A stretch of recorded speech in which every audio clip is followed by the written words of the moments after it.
인사하시겠습니다. 주님의 이름으로 축복하고 환영합니다. 네, 아직도 날씨가 덥지만 그래도 8월 마지막 주라는데 소망이 있습니다. 시간은 계속 흘러갈 것이고요. 이 더위도 언젠가 물러가겠죠. 여러분, 어떤 상황에서든지 우리가 춥든지 덥든지 하나님을 예배하시기에 여러분 인생을 최선을 다하시기를 바랍니다. 저는 지난 월요일부터 목요일까지 제주도에 있었던 세계 태필리 남성 축제에 참여했습니다. 한 9개 나라에서 말씀을 사랑하는 분들이 모여서 함께 암송하고 함께 말씀으로 천국 잔치를 열었습니다. 우리 교회도 석 달에 한 번씩 암송 축제를 하죠. 여러분 어떤지 모르겠지만 저는 석 달에 한 번씩 있는 암송 축제가 제가 드리는 예배 중에 가장 즐겁고 행복한 예배입니다. 자, 일단은 제가 설교를 짧게 해도 됩니다. 두 번째는 선물을 받습니다. 지난주 우리 주일 저녁 예배 때 암송 축제가 있었잖아요. 여기 나와서 서기만 해도 다 여러분 선물 받아가셨죠. 그러니까 우리가 하나님의 말씀을 올려드리고 저는 제가 매주 설교하지만 저의 설교는 온전하지 않아요. 제 생각이 조금 들어갈 수도 있고요. 제가 잘못 해석할 수도 있어요. 그러나 말씀은 완전합니다. 그래서 3박 4일 동안에 어린아이 정말 깐난 아기서부터 80대 노인에 이르기까지 130-40명이 모여서 매일 말씀으로 하나님께 영광 돌렸는데 마치 천국에 있는 듯한 그런 느낌을 받았습니다. 아마 우리가 천국을 가면 매일 그런 시간이 있을 것 같아요. 여러분 우리가 하루하루 살지만 무엇보다도 하나님의 말씀과 함께 동역하시기를 축원합니다. 그럼 그것이 천국의 삶이 된다는 사실을 이번에 제가 깊이 경험하고 왔습니다. 오늘 저녁에 조금 더 자세히 제가 영상을 보여드리면서 그때 느꼈던 은혜와 감동을 좀 더 나누도록 하겠습니다. 지난주 말씀 복습하겠습니다.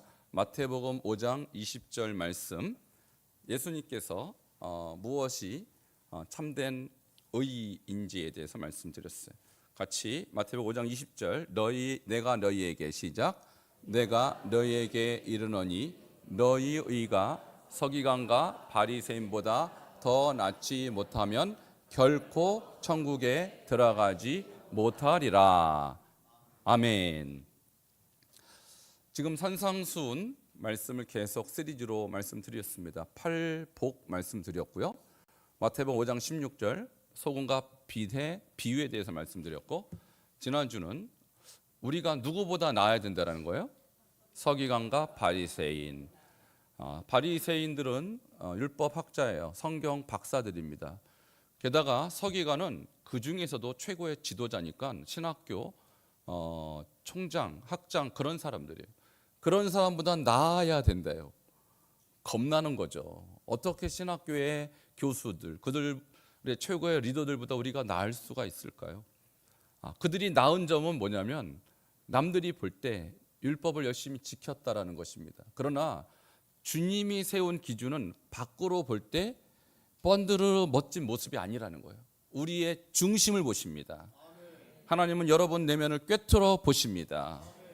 동기를 보신다는 거예요. 그러니까 겉으로 어떻게 하나님을 잘 섬기는지도 중요하지만 여러분의 내면이 하나님과 컨택이 돼 있고 접속이 돼 있지 않는다면 그 어떤 외형적인 것도 하나님 앞에는 쇼다. 그것이 외식이라고 하죠. 그래서 바리새인과 서기관들은 종교적 쇼를 한 사람이지 하나님을 정말로 믿은 사람이 아니라는 사실 지난주에 말씀드렸습니다.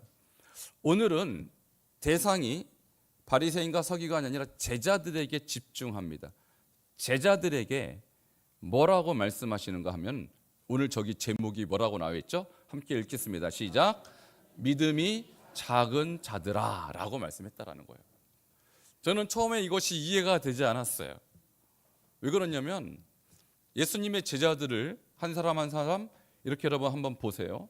그들이 누구냐면요, 마태 같은 사람은 자기가 세관에 앉아있는 자리를 박차고 돈 버리고 예수님 따라온 사람이에요.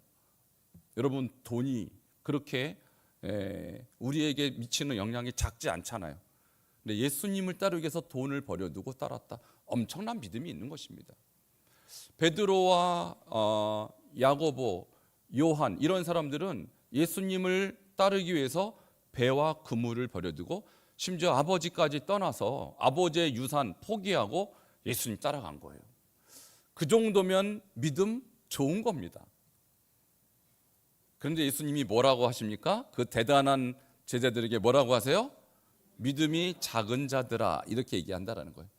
이게 성경이니까 이렇게 얘기했지만 아마 우리가 대화 속에서는 이 믿음이 작은 것들아 이렇게 얘기했을 거라고요. 상당히 강렬하게, 상당히 예수님이 세게 말씀하신 거예요. 우리는 제자들만 못한데 어떡하죠?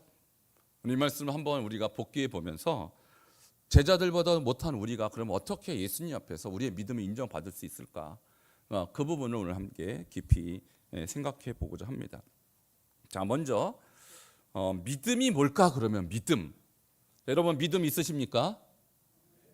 이렇게 대답이 약해지셨어요. 뭔가 감을 잡으신 것 같아요. 내가 믿음이 있나 없나 지금 순간적으로 이렇게 생각을 해보신 것 같은데, 여러분 믿음이 여러분 있습니까 없습니까? 자, 있긴 있는데 작다. 그러면 믿음이 뭔지에 대해서 한번 보도록 하겠습니다. 자, 제자들도 믿음이 있긴 있는데 작다고 그랬어요. 그러니까 우리도 믿음이 있는데 작다. 그럼 믿음이 뭔가? 자, 구약 성경에는요, 믿음이란 단어가, 이 중요한 단어가 3번밖에 안 나와요. 그러면 믿음을 그렇게 하나님이 중요하게 여기시는데 믿음이 그렇게 적게 출현하는가? 그렇지 않습니다. 믿음으로 번역된 히브리어가 에무나입니다. 함께 따라하시겠습니다. 에무나. 에무나에서 아멘, 믿습니다라는 동사가 나왔고, 에무나에서 진리, 에메트라는 명사가 나와요. 그러니까 믿음, 아멘, 진리는 똑같은 어원을 갖고 있는데 이 에무나라는 히브리어는 50회 등장합니다. 구약에. 그러니까 이 단어가 다양하게 번역됐다라는 거예요. 처음에는 우리가 믿음이라고도 이해하는 이 에무나는 신실, 진실, 충성, 견고함 이런 단어들로 다양하게 번역이 되었어요. 여기에서 우리는 믿음의 특성을 이해할 수 있습니다. 내가 예수님을 믿는가? 믿죠. 마음으로 믿죠. 그리고 머릿속으로 예수님이 하신 말씀을 이해하죠. 그것도 믿음이지만 믿음은 거기에 더 플러스되는 4가지 요소가 있어요. 그것은 뭐냐면 내가 이해하고 믿고 깨달은 것을 신실하게 지켜야 믿는 것입니다. 알긴 아는데 신실하지 못하다, 믿음이 없다라고 예수님이 지금 제자들에게 뭔가를 지적하고 계시는 거예요. 또 하나는 진실이 에무나로 번역이 됐어요. 그런데 진실은 뭡니까? 항상 말씀 앞에서 진실하게 사는 것이죠. 왜 바리새인 서기관의 의가 예수님께 인정 못 받았냐면 사람에게 뭐 하려고 했던 거예요. 그들은 보이려고. 그러니까 보이려고 구제했고, 보이려고 금식했고, 보이려고 그들은 모든 것을 행한 거예요. 그럼 사람이 안 볼 때는 했을까요? 안 했을까요? 안 했어요. 진실하지 못했어요. 사람 앞에서는 대단해 보였을지라도 사람이 안 보일 때는 그들은 전혀 다른 종류의 인간이었다라는 거예요. 이것은 주님이 보실 때 믿음 없는 겁니다. 3번째는 충성이라고 했죠. 여러분 충성이라는 것은 주로 나라의 충성, 국가의 충성, 옛날에는 왕에게 충성. 충성은 뭡니까? 왕이 사약을 받으라 할 때 간신들은 도망갑니다. 근데 정말 충성된 신하들은 사약을 받습니다. 왜냐하면 나는 당신께 목숨을 바쳐서라도 충성합니다라는 것을 보여주기 위해서 목숨까지 바치는 거예요. 이같이 믿음에는 상당한 충성을 요구하는 것입니다. 그리고 마지막 견고함이라는 것은 지속성을 말하는 거예요. 믿음이 있다 없다, 있다 없다. 이것은 믿음으로서 합당치 않은 거예요. 그러니까 예수님이 지금 제자들에게 이 믿음이 작은 자들 했을 때 이 4가지가 부실했다라는 거예요. 어떻게 보면 다른 사람보다 나을 수 있어요. 집도 버리고 부모도 떠나고 좋은 직장도 다 때려치우고 예수님 앞에 왔으니 괜찮은 거죠. 그들의 믿음이. 그러나 그들의 믿음에는 뭔가 신실하지 못한 것, 진실하지 못한 것, 아직은 목숨까지 충성하지 충성스럽게 드리지 못하고 견고하지 못한 요소들이 있었다라는 것입니다. 그런데 여기보다 조금 더 깊은 믿음에 대한 이 말씀을 드리고자 하는데요. 성경 시대의 믿음과 오늘날 시대의 믿음에 대한 개념이 너무너무 큰 차이가 있어요. 오늘날의 믿음은 내가 개인적으로 예수님을 믿습니다. 개인적인 신앙 고백과 같은 것이죠. 예수님과 나의 개인적인 관계, 이것을 우리가 믿음의 핵심으로 봅니다만 성경 시대 2000년 전 그리고 구약에 이르러선 약 4000년 전에 믿음이라는 것은 개인적인 것이 아니라 공동체적인 것입니다. 내가 어느 공동체에 위탁하는 것입니다. 그리고 그 공동체의 규율과 질서를 따라가는 것, 이것을 믿음이라고 하는 것입니다. 예수님 시대에도 많은 공동체가 있었어요. 그리고 예수님에게도 공동체가 있었어요. 그래서 예수님의 제자들이 집을 떠나야 되는 것은 예수님의 공동체에 들어가기 위한 것이었습니다. 그런데 예수님께 들어간다는 것은 무엇을 의미했냐면 예수님이 먹여주는 대로 먹고 예수님이 입혀주는 대로 입고 예수님이 주시는 대로 마시는 것, 이것이 예수님을 따르는 길이에요. 따르다 보면 예수님이 가끔 금식도 시킵니다. 그러면 이런 생각이 들죠. 예수님이 우리 먹일 능력이 없으신가 보다. 이런 의심이 들 때도 있어요. 예수님이 가끔 가다 우리에게 고난을 이렇게 고난길로 몰아붙이는 수도 있어요. 그러면 이런 생각이 들죠. 예수님이 지금 힘이 없으셔서 우리를 못 잡아주시는구나. 이런 오해를 할 수도 있어요. 그러나 우리가 예수님의 공동체에 들어간다는 것은 나를 어떻게 인도하시든 철저하게 위탁하고 철저한 신뢰가 필요한 것입니다.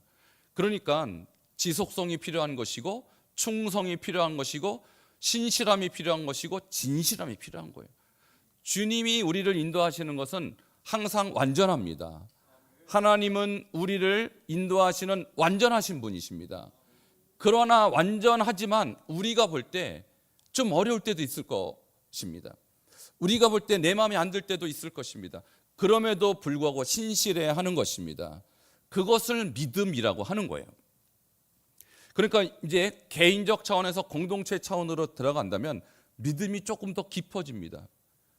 그래서 내가 믿음에 들어갔다라는 것은 예수님 안으로 들어간 것이고 예수님과 연합하는 것입니다. 교회를 다니는 것을 믿음이라고 보기가 어려운 이유, 제자들에게 믿음이 작다라고 책망받은 이유는 예수님 안으로 덜 들어가서 그런 것이죠. 제자들이 왜 믿음이 작은 자라고 책망을 받았을까요? 거기에 대한 답이 오늘 본문에서 다시 한번 우리가 깨달을 수 있습니다. 다시 한번 6장 30절 보도록 하겠습니다. 시작. 오늘 있다가 매일 아궁이에 던져지는 들풀도 하나님이 이렇게 입히시거든 하물며 너희일까 보냐 믿음이 작은 자들아. 아멘. 그래서 믿음이 작다라는 이 작다라는 말이 올리고라는 헬라어 단어인데요. 거의 없다 그런 뜻이에요. 거의 없다. 여러분 영어 좀 하세요? 영어 좀 하시냐고요? 자, 좀 합니다 그러면 a little 그래요. a little. 그러면 영어 못 합니다 그러면 little이에요. 그러니까 어가 들어가면 좀 하는 거고 영어 못 하면 그냥 little 못 한다는 뜻이에요. 그것은. 그러니까 믿음이 좀 있으면 a little. 영어로 근데 성경 보니까 little이라고만 써 있어요. 믿음이 없는 거예요, 이것은. 여러분 제자들이 믿음이 없었을까요, 과연? 있었어요. 그런데 믿음이 어느 날은 있고 어느 날은 없다 그러면 그것을 예수님이 뭐라고 하면 없다라고 판단하신다는 거예요. 왜 이렇게 말씀하셨을까요? 이 배경은 이렇습니다. 들에 들풀을 보면요, 백합화가 있죠. 이 백합화를 보면요, 수고도 아니하고 길쌈도 아니하는데 솔로몬이 입은 옷보다 더 화려하고 영광스러운 옷을 하나님이 백합화에 입혀주세요. 그리고 하늘의 공중의 새를 보면 그가 심지도 않고 그가 거두지도 않고 창고에 모아들이지도 않는데 새들은 굶어 죽는 법이 없어요. 이렇게 새들을 보든지 백합화를 보든지 하나님이 먹이시고 입히시는데 누가 지금 걱정하고 있는 거예요? 제자들이. 쟤들이 어떤 생각이 드는, 야, 예수님 따라가다가 혹시 이거 굶어 죽는 거 아니야? 이거 예수님 믿고 따라가다 혹시 나 아무것도 못 얻고 인생 끝나는 거 아니야? 이런 생각이 제자들한테 들었다는 얘기예요. 저도 여러분에게 한번 묻고 싶습니다. 여러분, 예수님 따라가다가 혹시 굶을 것 같은 두려움이 드십니까? 그래도 따라가시기를 축원합니다. 예수님이 능력이 없어서가 아니에요. 주님의 프로그램입니다. 제가 어느 금식 기도원을 갔어요. 금식 기도원을 갔는데 거기는 프로그램이 금식이에요. 하나님이 능력이 없어서 금식시키는 게 아닙니다. 먹을 걸 우리에게 줄 능력이 없어서가 아니라 내가 금식해야 살아나갔기에 저를 굶기는 것입니다. 이것이 주님의 프로그램이라고요. 그런데 제자들은 예수님 따라가다 내가 굶어 죽겠거나 이런 두려움이 있었다라는 거예요. 예수님 따라가다가 나 헐벗는 거 아니야? 근데 주님은 들에 국하든지 들에 백합하든지 들에 들풀까지도 완벽하게 입히시는 분이십니다. 그분이 여러분을 입힐 능력이 없겠습니까? 근데 제자들은 그것을 믿었을까요? 안 믿었을까요? 지금 주님의 말씀이 안 믿은 거예요. 뭔가 아직도 예수님 따라가는 데 있어서 자기 마음이 불편한 거예요.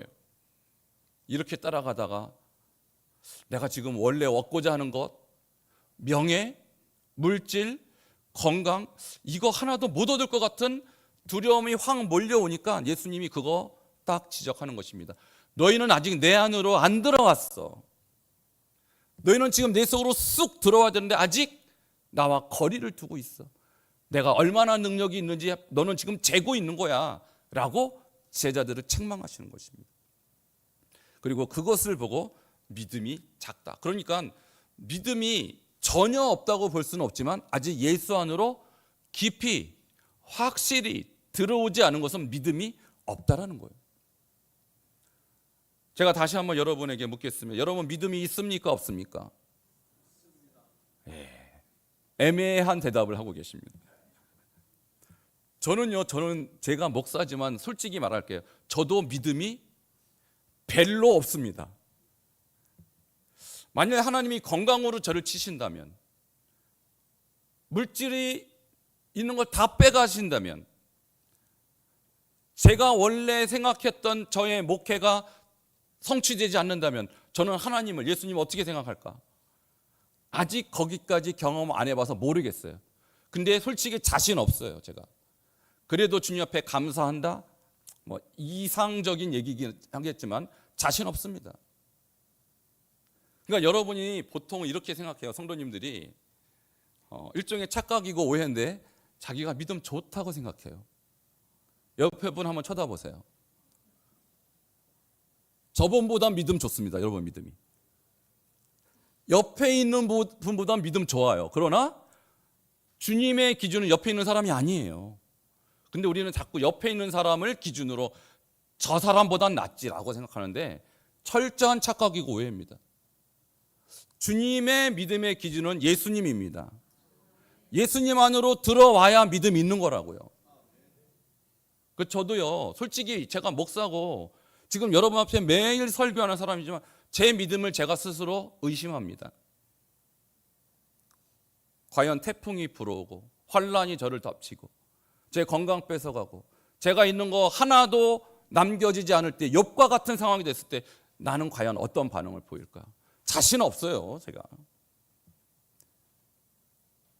그러니까 예수님이 제 앞에 나타나셔서 저에 대한 믿음 평가할 때도 뭐라고 말씀하실 저는 뻔히 합니다. 저렇게 말씀하세요. 이 믿음 없는 신목사야. 똑같아요. 누가 저 말씀 앞에서 자신을 저항하겠습니까?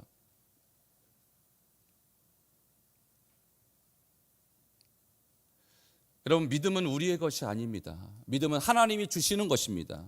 그래서 11서 12장에 보면 믿음의 주여 온전하게 하신 예수를 뭐 하자? 바라보자. 여러분 믿음 없으니까 매일매일 예수님 바라봐야 돼요. 그래야 예수님으로부터 믿음이 매일매일 오는 것입니다. 제가 무슨 재주로 여러분 앞에서 제 믿음을 자랑할 수 있겠어요? 여러분보단 좀 나아요, 솔직하게 말해서. 여기 계신 장로님, 권사님, 집사님보다 제가 좀 낫다고요. 좀. 근데 예수님 앞에서 저는 누구일까요? 이 믿음 없는 거사. 저도 피할 방법이 없다니까요. 저도. 왜 제가 염려 안 하겠습니까? 제가 제 인생에 대해서 걱정 안 하겠습니까? 이거 자체가 불신이라고요. 지금 제자들이 예수님 열심히 쫓아다니면서 속으로는 딴 생각하고 있다는 거예요. 여러분, 그래서 여러분의 믿음을 자신하면 안 됩니다. 누구보다는 낫다라고 자꾸 그 사람하고 비교해서는 안 됩니다. 내가 예수 안에 과연 들어가 있는가? 예수님과 연합해 있는가? 예수님께 목숨 바치고 충성할 사람인가?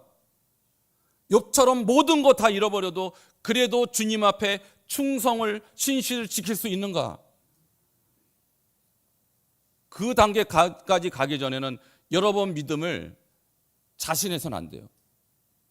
우리는 그런 존재가 아니에요. 우리는 그럴 수 있는 사람이 존재가 못 됩니다. 날마다 말씀 의지하시기 바랍니다. 그래서 날마다 믿음의 주요 온전케 하신 예수님을 바라보시기 바랍니다. 그 날마다가 없는 사람은 반드시 무너집니다. 교만해서 무너지는 거예요. 그것은.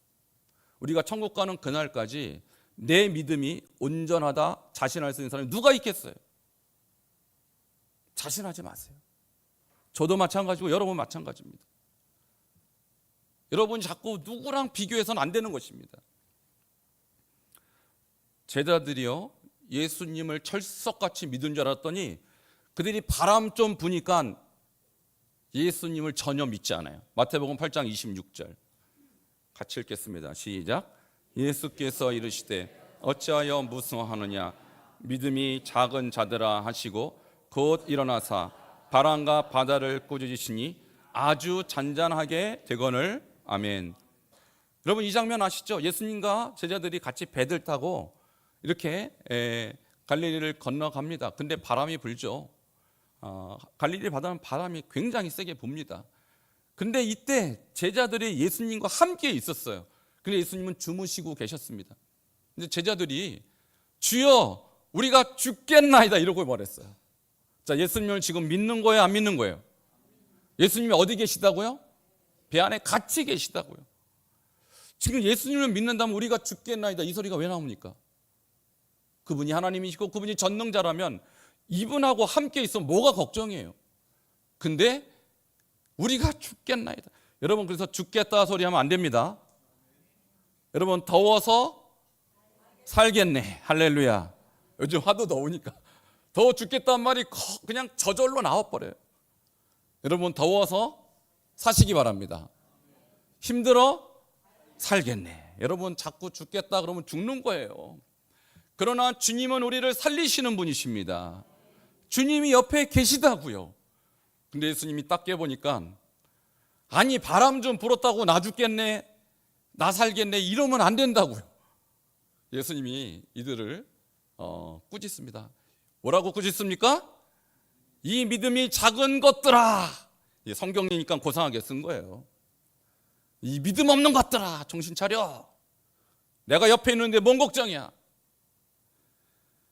여러분, 건강 문제, 재정 문제, 이런저런 인생 문제에 빠지면 아 이거 죽는 거 아니야? 죽긴 뭘 죽어요. 주님 옆에 계시는데요. 주님을 믿으십시다. 주님은 온 세상을 지으신 분이세요. 주님은 당신이 생각하는 것보다 위대하십니다. 그분이 어디 계시다고요? 배 안에 같이 계시다고요. 왜 두려워하세요? 여기까지 보니까 믿음이 지금 제자들이 있어요, 없어요? 없는데 이게 지금 누구 모습인 거예요? 네, 내 모습이에요. 제가 여러분까지도 필요 없어요. 그냥 저를 얘기하는 거예요. 저를 얘기하는 거예요. 자, 마태복음 14장 31절 최고 수제자 베드로가 어떻게 반응했는지 한번 보시기 바랍니다. 시작. 예수께서 즉시 손을 내밀어 그를 붙잡으시며 이르시되 믿음이 작은 자여 왜 의심하였느냐 하시고. 여기서 베드로가 어떤 장면인지 아시죠? 예수님이 물 위로 걸어오세요. 그분은 하나님이시니까 물 위에 걸어오실 수 있는 중력을 극복하실 수 있는 분 아니십니까? 그러니까 귀신인 줄 알고 막 떠는 거예요. 그럼 베드로가 주시오던 나도 걷게 하소서. 걸어라. 자, 걸었어요. 주님을 의지하고 걸었더니 걸어지는 거예요. 할렐루야. 근데 주님 안 바라보고 바람을 보고 파도를 보니까 물에 풍덩 빠져버려요. 이게 인생이고 이게 인간이에요. 그때 예수님이 제자에게 베드로 수제자에게 뭐라고 말합니까? 이 믿음이 작은 자요. 똑같이 얘기하는 거예요. 그러니까 우리가 예수님을 바라보고 믿음의 주여 온전케 하신 예수를 바라볼 때 믿음이 정말 와요. 우리 가운데 말씀을 보고 하나님 앞에 기도하며 하나님의 이 모든 것을 하나님께 집중한 하나님 믿음이 옵니다. 그러나 예수님이 아닌 세상으로 눈길을 돌리면 믿음이 떨어져요. 그리고 다시 아예 믿음 없는 자처럼 그렇게 전락해버리고 말아요. 여러분, 이 비유들을 보시고 이 이야기들을 보십시오. 나는 지금 어떻게 살고 있는가? 여러분, 아주 대단했던 제자들, 그리고 그 중에서 수제자인 베드로도 이 정도라면 저와 여러분 볼 것도 없어요. 볼 것도 없어요. 믿음 자랑하지 마세요. 믿음 좋다는 얘기 하지 마세요. 교만한 얘기입니다. 그것은 인간이 어떻게 자기 믿음을 좋다고 평가합니까? 그 누구도 하나님 앞에서 자기 믿음 자랑할 사람은 없습니다. 여러분이 할 일은 주여 나의 믿음 없음을 용서하십시오. 저에게 믿음을 주시옵소서. 이렇게 기도해야 하는 것입니다. 저를 따라하시겠습니다. 주여 믿음 없음을 용서하소서. 내게 믿음을 주시옵소서. 이 사람이 살 것입니다. 이 사람이 천국 갈 것입니다. 주님은 우리에게 그것을 요구하시는 거예요. 교만 떨지 말고 자기 믿음에 대한 근거 없는 확신 가지지 말고 겸손하게 나의 믿음 없음, 나의 연약함, 나의 이 부실함, 나의 신실하지 못함, 나의 충성되지 못함, 나의 견고하지 못함을 인정하라는 거예요. 그리고 날마다 매 순간 하나님으로부터 오는 그 은혜, 사랑, 믿음을 주님으로부터 받을 때 우리는 그때 믿음으로 살게 되는 것입니다. 그게 믿음으로 사는 거예요. 옛날 믿음 자랑하지 마세요. 내가 과거에 어떤 믿음 가졌다. 옛날 얘기는 아무런 의미가 없습니다. 믿음은 항상 현재형입니다. 지금 여러분은 누구입니까? 믿음이 있는가 없는가? 과거는 중요치 않습니다. 이 제자들에게 주님의 믿음이 없다라고 확정 지을 수 있는 근거가 6장 19절부터 21절이에요. 같이 19절 읽겠습니다. 시작. 너희를 위하여 보물을 땅에 쌓아두지 말라. 거기는 좀과 동록이 해하며 도둑이 구멍을 뚫고 도둑질하느니라. 아멘.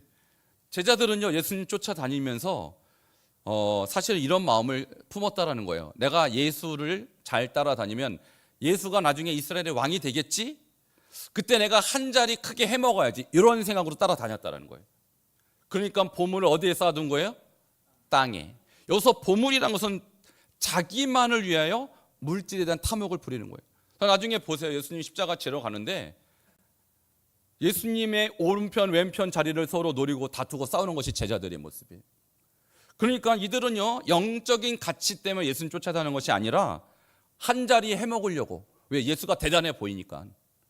예수가 마치 이스라엘의 왕이 될 것을 그들은 확신했어요. 그러니까 내가 한 자리 해먹으려고 예수님 따라다닌 거예요. 그러니까 누구를 위해서 믿은 겁니까? 자기를 위해서. 자, 이것이 바로 주님이 믿음이 없는 자들이라고 근거인 것입니다. 자, 20절 함께 보시기 바랍니다. 시작. 오직 너희를 위하여 보물을 하늘에 쌓아두라. 거기는 좀이나 동록이 해하지 못하며 도둑이 구멍을 뚫지도 못하고 도둑질도 못하느니라. 아멘. 보물을 하늘에 쌓다. 보물은요 물질도 있지만 여러분의 시간도 금 아니겠어요? 여러분의 재능도 보물입니다. 시간, 재능, 물질을 어디에 쓰느냐가 중요하다는 거예요. 자, 이 제자들은 이 재능, 이 보물, 이건 나중에 자기에게 돌아올 것을 기대하고 예수님 따라다녔습니다. 근데 예수님이 한마디 하셨어요. 너희의 보물을 하늘에 쌓아두라. 여러분, 지금 제자들이 예수님을 위해서 따라다니는 것 같지만 그들은 선한 일을 위해서, 복음을 위해서 전도하는 일에, 구제하는 일에 관심이 없습니다. 지금 예수님도 지금 제자들을 열심히 가르쳤지만 그들의 마음을 꿰뚫어 보고 있는 거예요. 지난주 예수님이 바리새인과 서기관의 마음을 꿰뚫어 봤죠. 그들 마음에는 진실함이 없었죠. 그들의 의의는 형식적인 쇼하는 거였죠. 제자들도 똑같다라는 거예요. 그들의 마음을 꿰뚫어 보십니다. 나는 지금 나의 시간, 나의 재능, 나의 물질 누구를 위해서 쓰고 있습니까? 만일 이것이 오직 나의 영광, 나의 자신만을 위해서 쓴다면 그들은 보물을 하늘에 쌓아두는 것이요, 그들의 끄트머리에는 하나님의 영광이 없다라는 것이죠.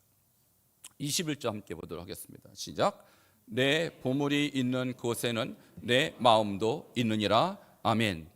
자, 우리가 보물을 하늘에 쌓아둔다면 마치 하늘에 저축하는 것 같습니다. 하늘에 나의 시간을 드리고, 하늘에 나의 물질을 드리고, 하늘에 나의 달란트, 재능을 드린다면 내 마음도 거기 있다는 거. 이 사람이 나중에 어디 가겠습니까? 천국 가는 것입니다. 근데 여러분의 보물, 여러분의 재능, 여러분의 시간, 여러분의 물질을 이 땅을 위해서, 나 자신만을 위해 쓴다면 여러분의 마음이 어디 가 있겠어요? 이 땅에 있는 것이죠. 그 사람이 어디 가겠습니까? 지옥 가는 것입니다. 하나님은 굉장히 우리에게 명찰하게, 그리고 굉장히 냉혹하게, 그리고 분명하게 말씀하세요. 네 마음이 어디가 있느냐. 말은 내가 예수님 따라다닌다 하지만 제자들의 마음은 이 땅에 있었다면 그들이 천국 갈 수가 없다는 것입니다. 그러면 믿음이 정말 있는 사람은 무엇을 구할까요? 6장 33절 함께 보도록 하겠습니다. 믿음이 있는 자가 구하는 것, 6장 33절입니다. 시작. 그런즉 너희는 먼저 그의 나라와 그의 의를 구하라. 그리하면 이 모든 것을 너희에게 더하시리라. 아멘. 자, 먼저 무엇을 구합니까? 그의 나라와 그의 의를 구하라. 그의 나라는 무엇입니까? 그의 나라는 천국을 의미하는 것입니다. 그러니까 우리가 이 땅에 살지만 천국에 내 시간을 저축해두고, 천국에 나의 재물을 저축해두고, 천국에 나의 재능을 저축해두는 사람이 그의 나라를 구하는 것입니다. 그 하나님의 영광을 위해서, 그리고 하나님이 기뻐하시는 위해서 나의 시간과 재능을 사용하는 사람, 영생의 관점, 영원의 관점에서 나의 오늘 하루를 사는 사람이 그의 나라를 구하는 거예요. 그리고 그의 의를 구하는 것은 무엇입니까? 의는 조화와 균형이라고 그랬어요. 겉으로 보는 외식적인 행동이 아니라 마음의 중심이 하나님께 가 있는 사람, 그래서 내면의 동기와 외적인 신앙 행위가 일치하는 것, 그것이 의라고 그랬어요. 그것이 바른 것이라고 그랬어요. 그러므로 남이 보는 신앙, 남에게 보여주기 위한 신앙이 아니라 정말 그리스도 안으로 들어가는 것을 그의 의라고 말씀할 수 있는 것입니다. 여러분, 그렇게 되면 하나님께서 이런 자들에게 어떤 것을 약속해 주셨습니까? 뒤에 보면 이렇게 말씀하십니다. 그리하면 이 모든 것을 너희에게 더하시리라. 이 모든 것을 더하신다는 말씀을 오리겐이라는 신학자는 이렇게 해석했습니다. 가장 중요한 것을 추구하라. 그러면 너희에게 조그만 것을 덤으로 주겠노라. 하늘의 것을 추구하라. 그러면 너희에게 세상의 것도 덤으로 주겠노라. 여러분, 가장 중요한 것, 천국을 추구하시기 바랍니다. 영혼을 추구하시기 바랍니다. 그러면 이 땅에서 사는 50년, 100년, 120년의 시간 동안 필요한 것은 예수님이 허락하실 것입니다. 하늘을 추구하십시오. 그러면 여러분이 이 땅에서 하늘을 추구하기 위해서 살아가야 될 먹을 것, 입을 것, 마실 것은 주님이 덤으로 주겠다는 약속이에요. 이것을 믿는 것이 믿음의 삶인 것입니다. 제자들에게는 아직 이것이 없었어요. 저는 여러분에게 묻겠습니다. 여러분, 먼저 그의 나라와 그의 의를 구하시겠습니까? 그렇다면 주님도 여러분이 사는 동안 필요한 것을 해결해 주실 줄 믿습니다. 이것이 믿음이에요. 이것이 주님이 요구하시는 예수 안으로, 예수 공동체에 들어가는 믿음인 것입니다. 이런 믿음이 있기를 주 이름으로 축원합니다. 기도하시겠습니다. 오늘 주님은 제자들에게 믿음이 작은 자들아 라고 꾸짖으셨고 책망하셨어요. 과연 우리는 이 말을 듣지 않을 만한 자신이 있는 자들입니까? 예, 저조차도 그럴 자신이 없습니다. 그래서 우리는 겸손하게 매일 기도하고 매일 말씀 읽고 매일 말씀과 동행해야 하는 것입니다. 우리가 먼저 그의 나라와 그의 의를 구하는 그런 겸손한 사람, 영생을 추구하는 사람이 될 때 우리에게 필요한 것도 마음껏 채워주시겠다는 주님의 약속을 믿고 그런 믿음 허락해 주시길 위해서 함께